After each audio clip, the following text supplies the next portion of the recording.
It's Kalia Monique. My first name's Kalia. My middle name's Monique. First and foremost, since I believe this is the first video where I am actually filming in February, happy Black History Month, everyone. For today's video, I thought that we could do a best of both worlds. Books by Black authors that also have Black love in them. I had some great reads that I just thoroughly enjoyed. Today I have with me some of my favorite romance reads, if not my favorite romance reads. Some books you may have heard of before, some you may have heard of but have not yet read, and here is your sign to read them. Read these books, please. Let's go ahead and get into it. I'm going to start with the YA because there are some YA books here that are just, I really love them. We have Highly Suspicious and Unfairly Cute by Talia Hibbert. This is Talia Hibbert's most recent release, I believe. I believe she hasn't released anything since then. Maybe there is a book coming out this year. I don't know, but as far as I know, this is her most recent release, and it is her first YA novel. It follows Bradley and Celine. Bradley is a more popular guy in school. He's on the football team. Celine is more of an outsider. She's far more into paranormal kind of conspiracy land things, but she has a very famous TikTok doing her conspiracy theories, and it's quite interesting and cool, and she has her own little niche area where she is quite popular as well. I do just want to say that because Celine was very much like, I'm on the outside and I'm fine with being on the outside. I'm a loner chick. I don't care. But baby girl, you are popular. Bradley and Celine used to be best friends, but they had a falling out earlier in their high school days. I want to say like freshman year, when Bradley became more popular and Celine kind of felt like he was distancing himself from her, or just all of a sudden he wasn't okay with her oddness and her conspiracy theory love. Like all of a sudden she felt as though he was ashamed of her. Now fast forward, they're in their final year of high school and they both find their way deciding to go to this wilderness retreat thing. It's not really a retreat, it's a survival of the fittest type thing, okay? They have these teenagers going out there to survive in the wilderness. It is... Listen, this is a program I would never, ever sign up for, but it looks good on their college resume, and Celine has aspirations of being a great lawyer, so she in the woods, baby. She's in the wilderness, and so is Bradley. And while Bradley also has aspirations of being a lawyer, or so he claims, maybe he has interest elsewhere. Protect Bradley at all costs. I love this little boy. He's so cute. He's so adorable. I think that's the thing with both of these characters. I just want to give them both a hug. Like, I just want to be like, hey, little sis, little bro. I have been an awkward teen too. I have been in the senior year trying to figure out what I'm going to do with my future, because why are we putting this much pressure on children? I don't know, but we do it.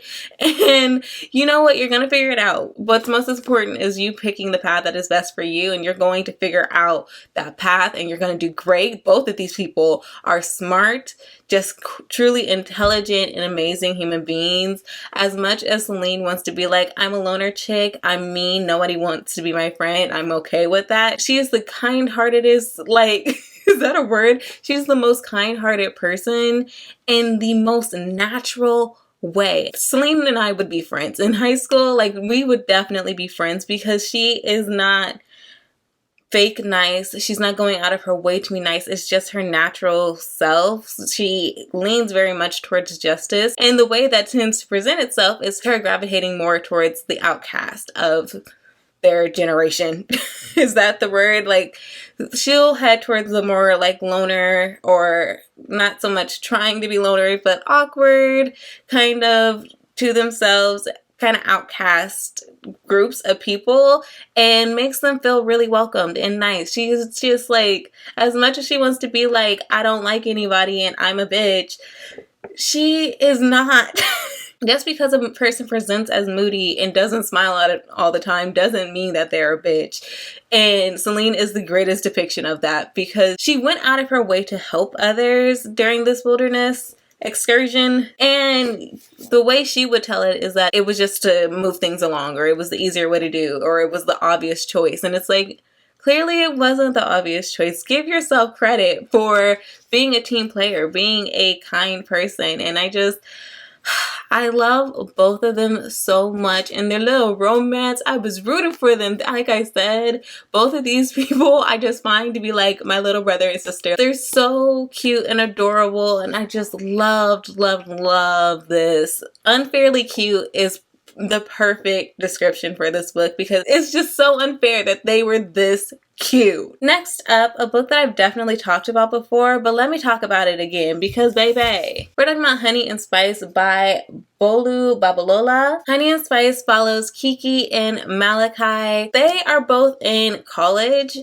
I don't remember what year in college, but they're both in college. I want to say sophomore year of college. Kiki's a journalism major, I believe, and feel like that was one of the things that attached me to this character because my family nickname is Kiki and I was a journalism major in school. There was just so many similarities between me and this main character. It was kind of freaky.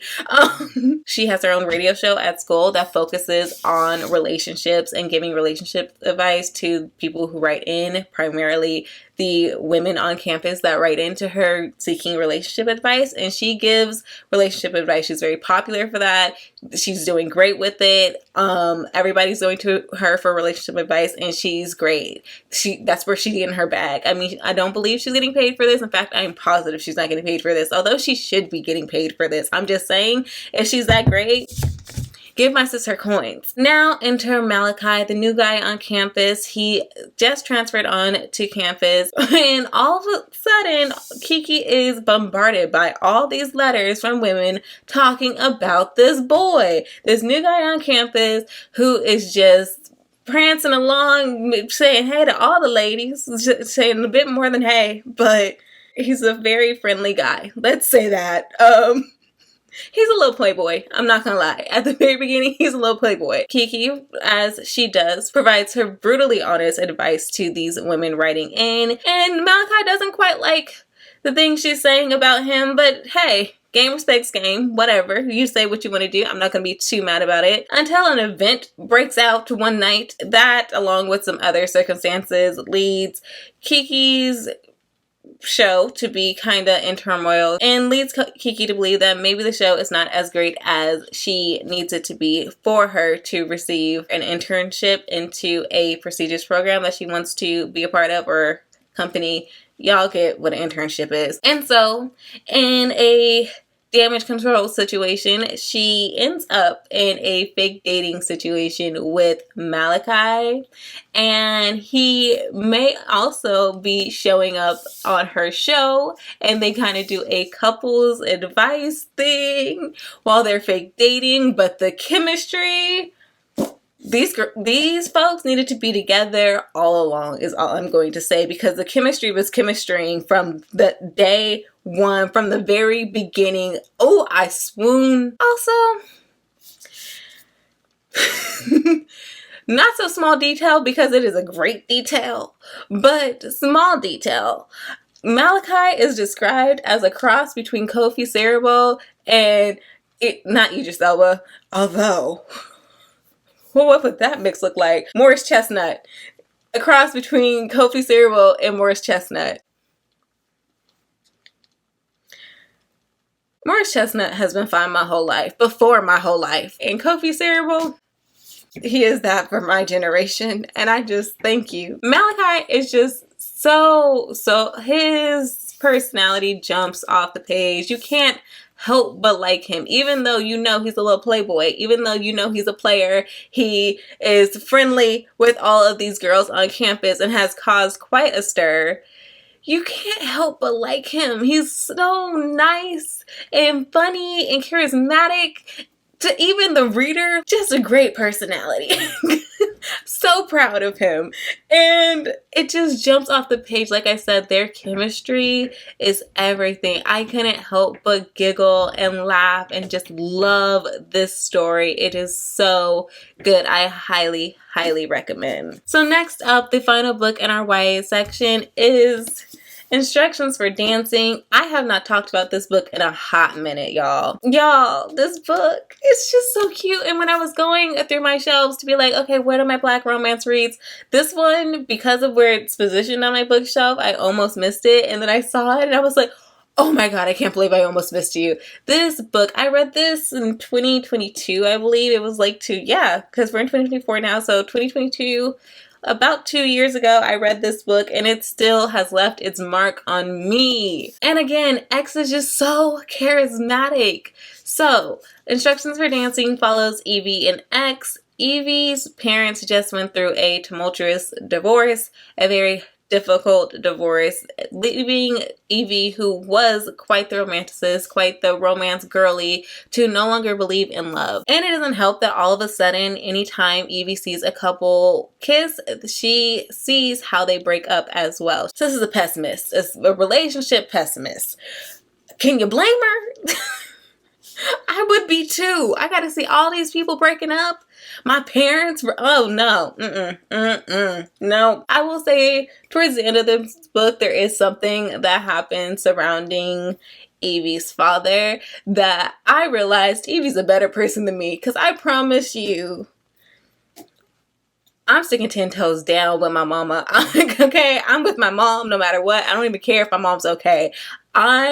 No, I'm not going. Let's just say that. Hopefully that's not a spoiler. All I'm saying is I would never go. No. And I promise you I wouldn't regret it.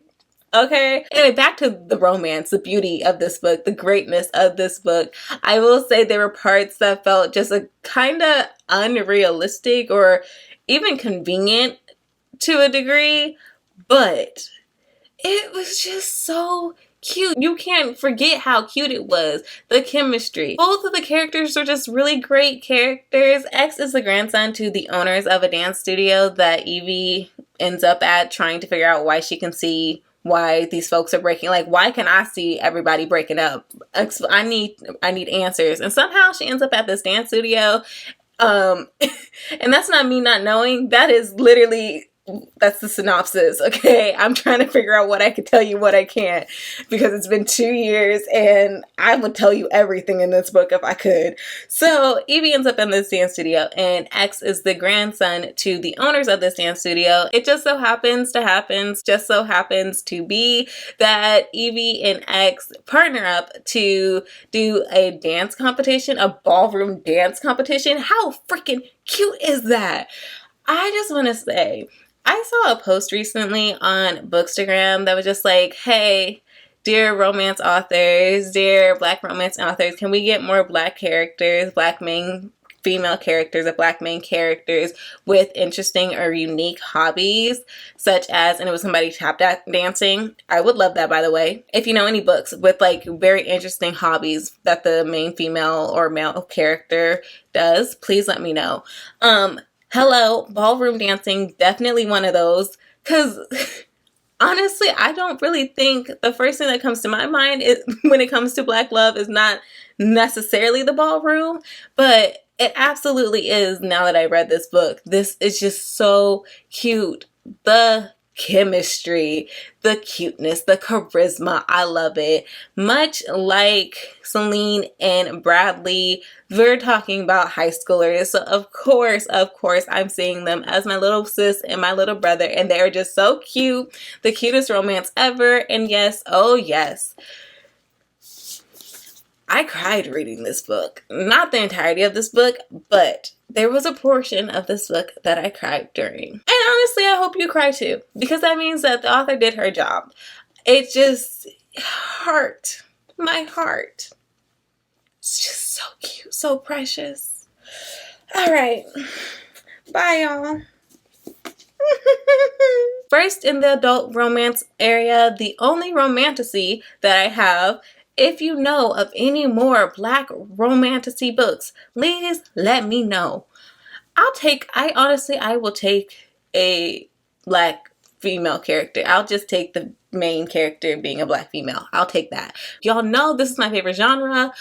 Y'all know, I mean, I love being Black and I love reading Black stories. If you could please let me know where I can find more people in my favorite genre that are Black. I would love I would just love that. Thank you so much. I have been looking. We've had some successes. We had some not some successes, and that's okay. But the point is, I just want to read more. Thank you. Okay. Anyways, the book I'm talking about is The Fall of Souls by R.A. Moreau. The Fall of Souls is an Egyptian-inspired fantasy romance inspired by Nubian gods. It is just so cool and quite a unique read for me, and I loved every bit of it. It was very atmospheric. The Fall of Souls follows Anya and Ra, and Anya unfortunately has just lost the only family that she had left, and in this world, well, I was going to say people have. No. Anya has an ability called Khan or Can. There's a lot that I didn't know how to pronounce. I'm not going to lie. This is fantasy. We don't always know what we're pronouncing when we read it, okay? We just be hoping, okay? We hope we get it right.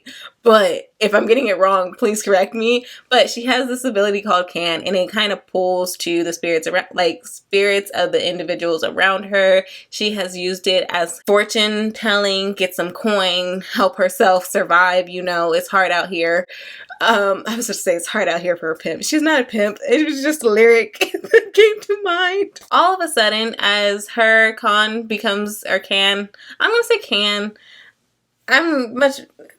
Both sound weird to me, so I'm going to say Can, okay? Because at least that's the letters.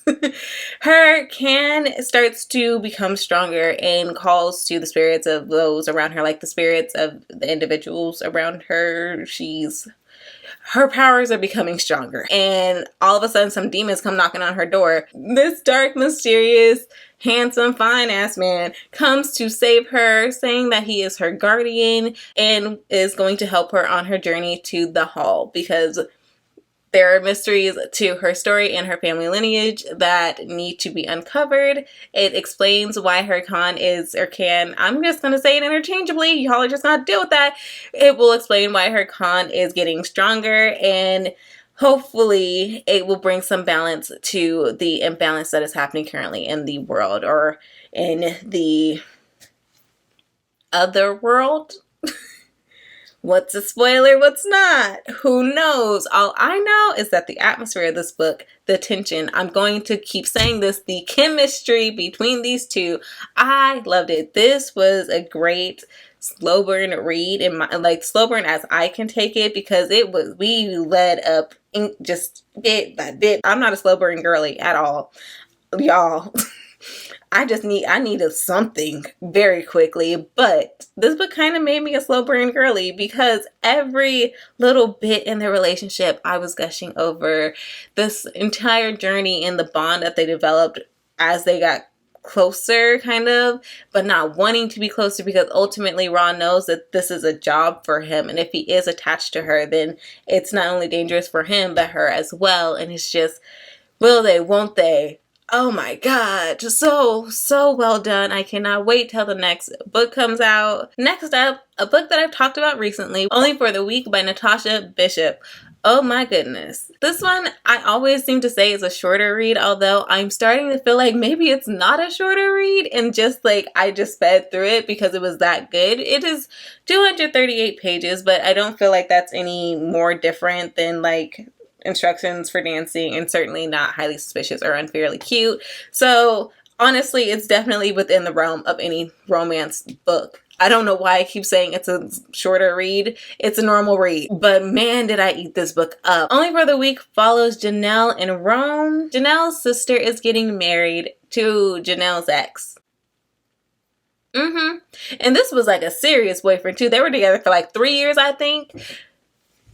That's who you want to marry? Okay, that's fine. And on top of that, Janelle is the maid of honor to her sister, as her sister is marrying her ex. Awkward. Now enter the best man, who is Rome. One of the best friends of the groom. Who cares about him? Who cares about Janelle's sister? We're focused on Janelle and Rome, okay? Rome is a book boyfriend. But Rome got it. Rome is the boyfriend specifically written for romance readers, because this man rented a yacht so that this woman could relax and read her books. And he just sat next to her while she read, did not disturb her at all. And then what he do, y'all? What he do? He read them with her. A romance reader's dream, quite honestly. Like, how freaking cute. Anyways, as you might assume, this wedding is quite stressful for Janelle. Not so much because she misses her ex or she feels any way about her sister and her ex getting together. Quite frankly, she doesn't care about her ex, and she feels as though her sister and her ex are actually a great match. So she's cool. But everybody seems to not want her to be cool. And by everybody, I mean her trifling ass mama and sister. They are just nosy, rude, and stress-inducing. Somebody check good sister's blood pressure, because when mine would be up the roof. Janelle's a better person than I. That's what I know. Like, I'm just saying, in that situation, I would have cussed her sister out a long time ago. Like, before we even left the States, you would have been cussed out. Like, no, we're not doing this. But like I said, her sister and her mom are like on one, and Janelle is stressed. And like I said, Rome, that is a romance girlie's dream guy, because he says, hey, you're stressed? Well, let me help you relieve some stress in the bedroom. I will be your personal stress relief ball. Go ahead and just squeeze me and relieve all the stress you need every single night that you need it. And quite honestly, Janelle's like, listen, that sounds great and all, but I need to be a maid of honor. Okay, the people are gonna be coming in about a week. I can't be doing that. So, you know, what if we just do it for this week? This week, before all the guests come to Tulum, because it's a destination wedding, they're all in Tulum. They went a week earlier than, like 2 weeks earlier than the wedding. The week prior to the wedding, guests would arrive, and then, yeah, it's even more stress, because that's when the mama would come. So Janelle's like, listen, I mean, I need some stress relief, but I can't be doing that this whole time. No. But I can do a week. So only for like a week, can you be my stress relief? The chemistry between these two is just amazing. It's the tension building, the small acts, the kindness, just all of it. I love it. I love it so much. I'm pretty sure there was a time in this book where he like squeezed her knee or grabbed her leg or something, and I was just like, thank you. It really is just these small acts, the small things he does for her that show how much he loves her. Even before he knows he loves her, he's just like, this is a great woman, kind and smart and generous, and she is a goddess, and I want to worship her. 10 out of 10. I loved it. Next up, we have A Worthy Love by A.E. Valdez. As you can tell from all the annotations, I love this book. I love this book so much. This book follows Marissa and Asher. Marissa just recently went through a really difficult breakup in which she found out that the person she was dating was actually a married man. And she found out in a very embarrassing, traumatic way that honestly, I just wanted to fight this man because of the pain that he caused her. And yet, Asher steps in the picture. Now, at the beginning, their relationship is quite tumultuous.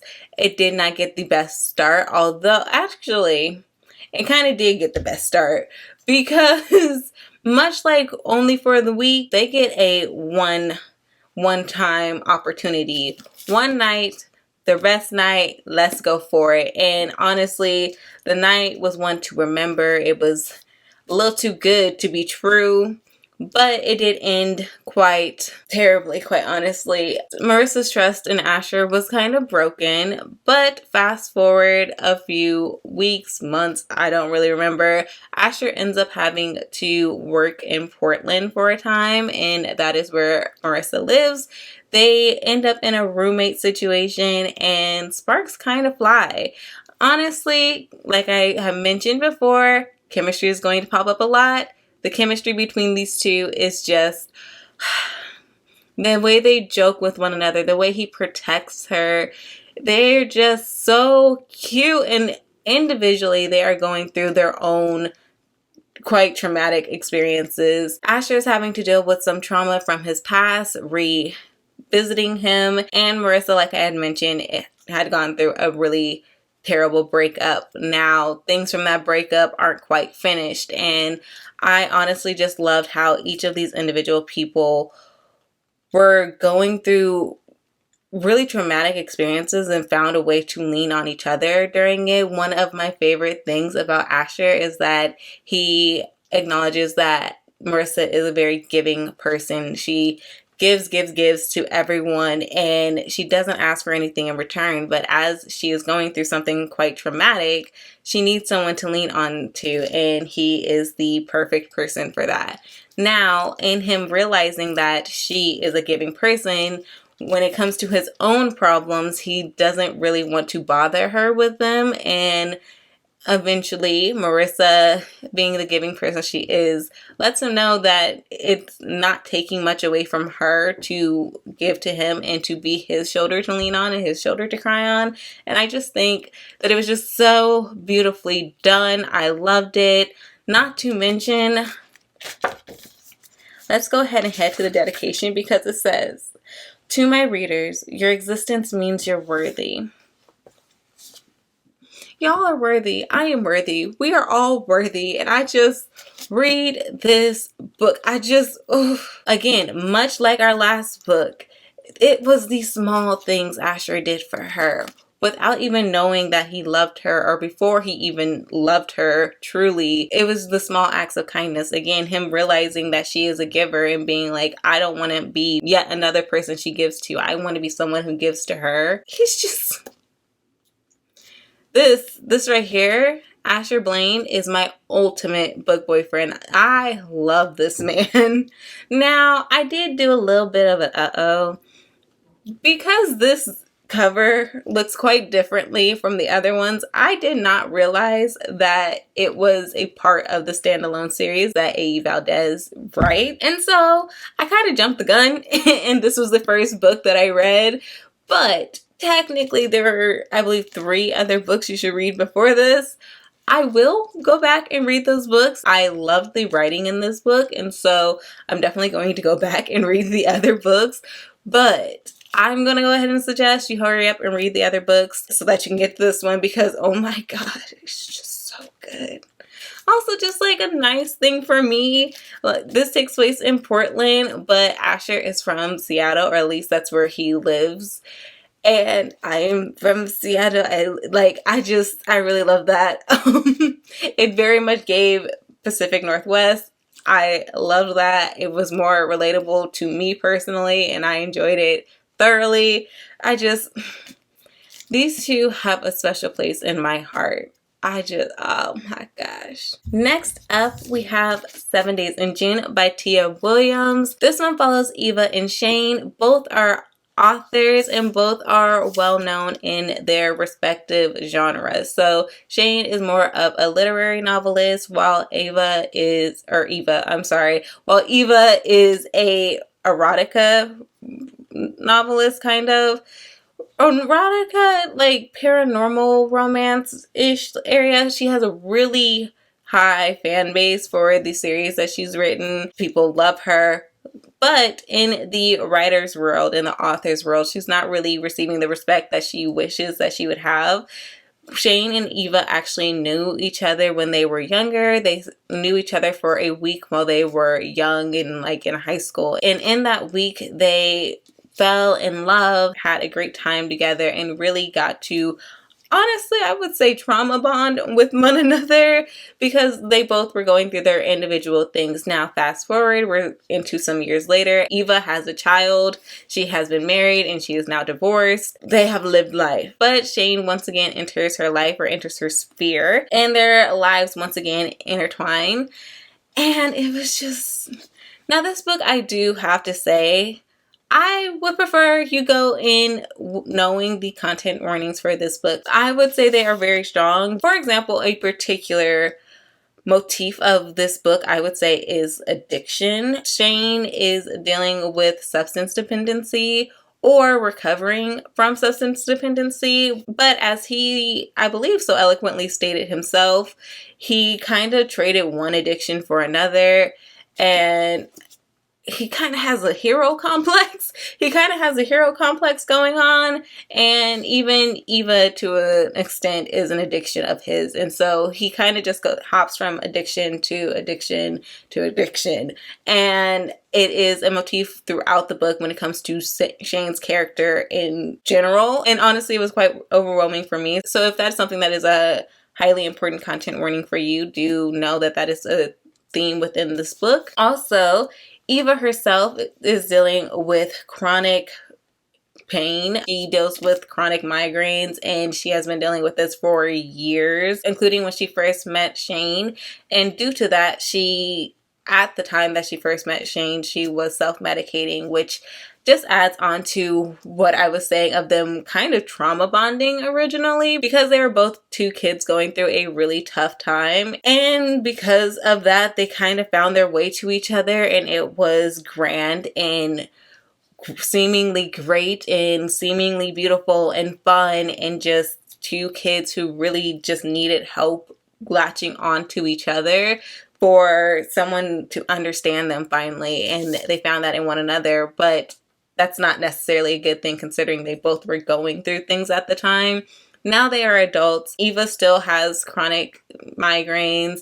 Shane, again, throughout his life, is dealing with various forms of addiction. It's not necessarily the best thing for their relationship, but it was quite commendable to see them both heal themselves, not even necessarily to be together, but simply to heal themselves and to heal the child they were when they met. Eva's story, there is a theme of generational trauma when it comes to her relationship with her daughter, wanting to be a better mother than her mother was to her, whereas her mother wanted to be a better mother to her than her mother was to her. How do I say this? Throughout the generations of Eva's family, there is a mother wanting to be a better mother than her mother was to her. And I thought that was a very interesting part of the story as well. I even kind of hesitate to say that this is a romance, because one fascinating aspect of the story is that I found that even though it is a romance, even though the romance was in the forefront,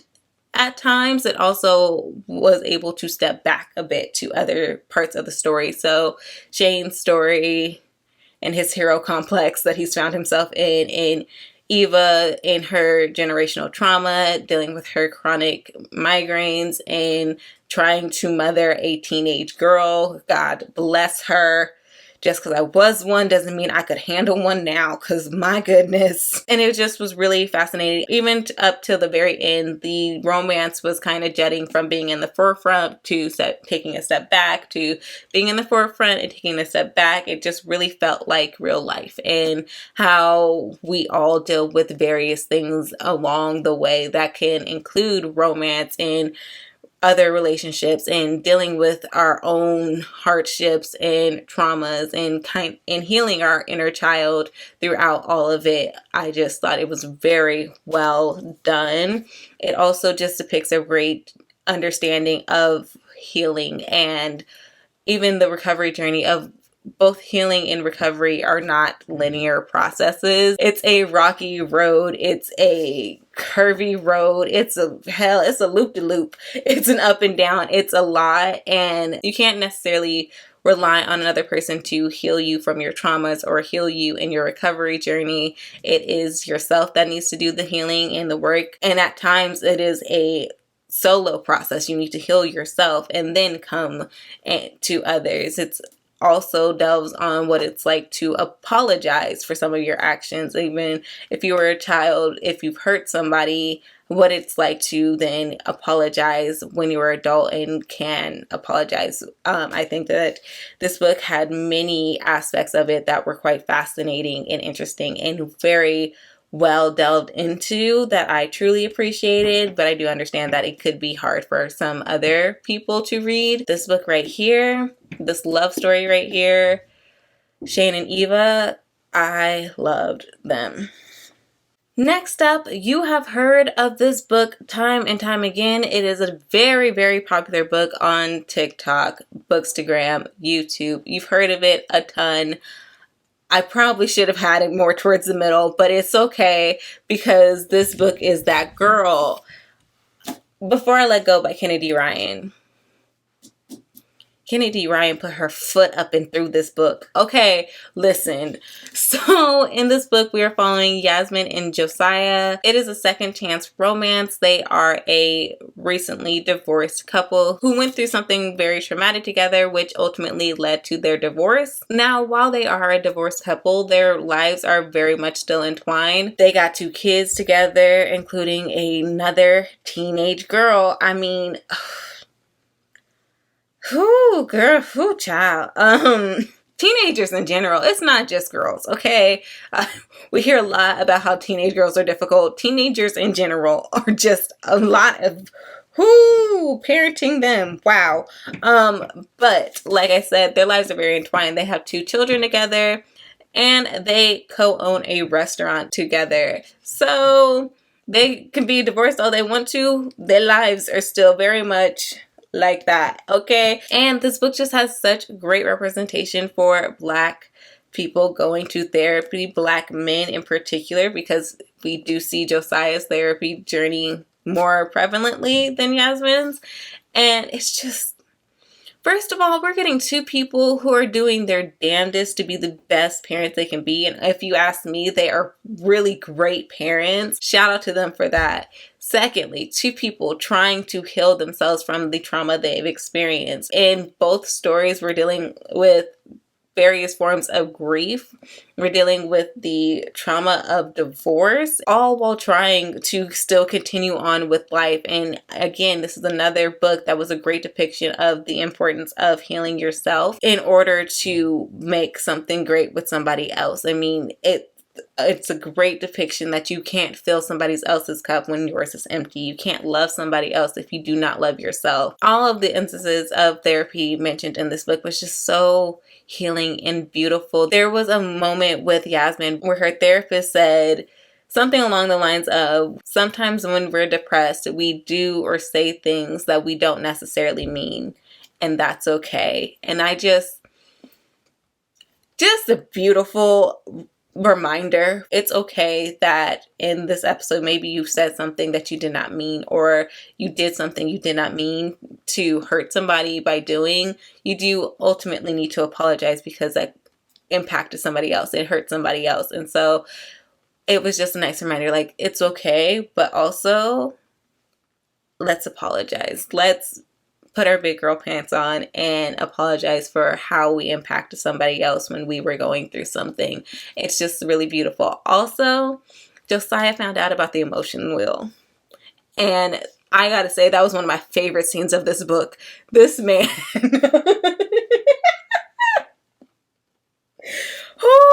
his train of thought to find that emotion, I felt that in my heart. We all need a reminder of the emotion wheel. We all just need an emotion wheel in our pockets just to pull out real quick and be like, okay, so I know I said that was fucked up, but really what I am feeling is I really, really love these 2. And not to mention the love that is consistent throughout this. Since it is a second chance romance, I've heard people say it was kind of insta-lovey. Yes, there was still, like, throughout the book there is love between these 2 and they love each other, but there's also an acknowledgement that we were once together and we divorced for a reason. So I'm not going to rush back into this relationship. So yes, I still love you. They were each other's, like, I believe, first loves, like true loves. Ultimately, I would say there is the love between them, but just because you love someone doesn't mean you need to be with them. And so them kind of having those internal thoughts within themselves to figure out, I love this person dearly, but do I need to be with them? I love this. Ultimately, the healing journey they're both on is for the betterment of their family because they are family. And I just, it's a beautiful book. It's a beautiful book. Kennedy Ryan really did that. Not to mention, I believe we got another great dedication. Hold on. To the strong girls, to the hustlers, to the super women, tend your hearts with ruthless care and rest. Oh my gosh. Just Kennedy Ryan. All these books I just want to hug. I love these romances so much, and it was so great going through them all with you all. Some of them I read last year, some of them I read 2 years ago, and so it's just nice to remember all these feelings all over again. It's like a warm hug. It's been really fun going through these romances with you all. But that being said, that is all the romances that I have for you all today. So with that being said, if you enjoyed this video, if you enjoyed my face, my voice, my actionness, go ahead and press that like button down below and press the bell notification if you'd like to be notified when I upload.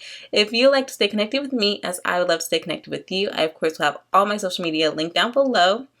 And what are some of your favorite Black romance reads? Please let me know down below. I would love to read some more. If you'd like to support this channel further, I of course will have my Amazon wishlist linked down below, along with my digital reading journal and my Etsy shop linked down below as well. With no further ado, I do believe that is everything, although I am probably forgetting something because I always forget something. But bye guys.